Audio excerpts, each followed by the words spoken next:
And tonight, live, killer peanut butter hits the shelves in 46 states. Was poisonous peanut butter stocked in groceries on purpose?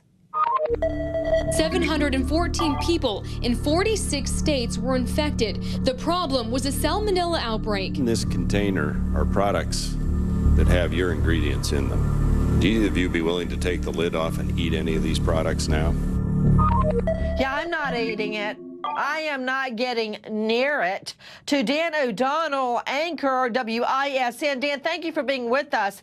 When I found out the conditions of that peanut plant, if you look back and you read back to when it all broke wide open, there were actually dead rodents there. 9 people are dead.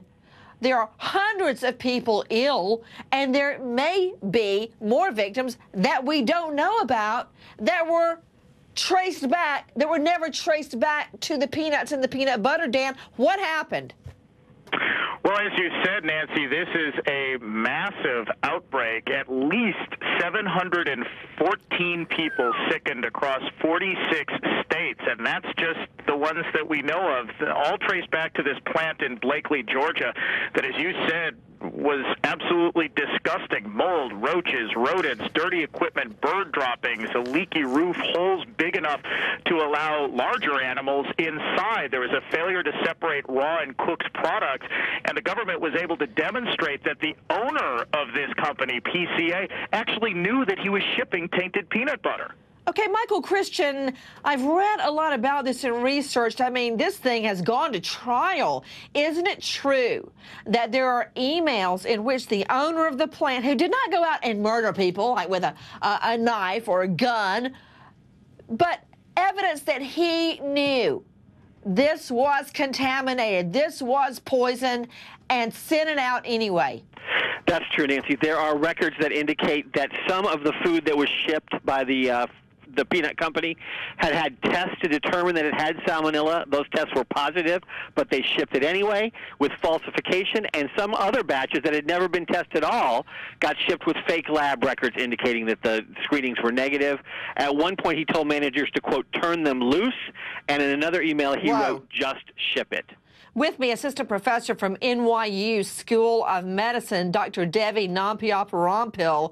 Dr. Devi, I always thought salmonella came from eggs and chicken. You're right, Nancy. I mean, that's how people usually get it, from undercooked meat, eggs, sometimes dairy, sometimes fruits and vegetables, but you wouldn't think about it with peanut butter. I mean, the way that this probably... I don't understand how you get it from a fruit or a vegetable. How do you get it from a fruit or a vegetable? Sometimes the water is contaminated, so there's a large water content in fruits and vegetables, but you wouldn't think about it in peanut butter. In this case, it's probably from the rodents that were in the plant or from the bird droppings. Bill Marler is with us, the attorney for victims of Salmonella outbreak. Bill, thank you for being with us. What do we know about the plant? What do we know about what could have caused the salmonella? And why do people believe, authorities believe, they knew good and well they were sending out poisonous peanuts? Thanks, Nancy. I was in both those plants, the one in Texas and the one in Georgia, and your reporter was right. They were a mess. And there were, even weeks after the outbreak, and when I was in there were rodents, mice, rats, there were bird droppings. The place was a mess. I mean, it was third world-like. Whoa, wait a minute. With me, Bill Marler, lawyer for these victims. You went to the plant in Albany, Blakely County, Georgia, and in Texas. You saw rats there? Yes, dead and alive. And this was 2 weeks after the announcement of the outbreak. I got a court order to get into the plant. It was shocking. I mean,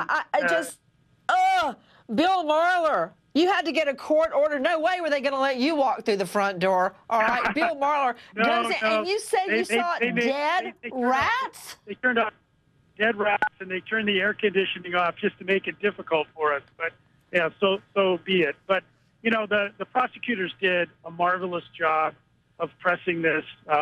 It's difficult to prove intent, as you know, and they did it in spades. 71 felony counts. Well, And you I can didn't tell you, seem to Nancy, have a problem because the jury was all over this. You know, Dr. Ish, major psychiatrist, I know you heard what Bill Marler, the lawyer for some of these victims, said, but the thinking, you heard Michael Christian say that there's proof in emails and statements. He says, just ship it. I don't want to hear it. In fact, Dr. Ish, there is evidence, and tell me if I'm wrong, Bill Marler or Dan O'Donnell or Michael Christian, that they actually falsified, cooked up lab documents saying that the peanuts in the peanut butter passed code.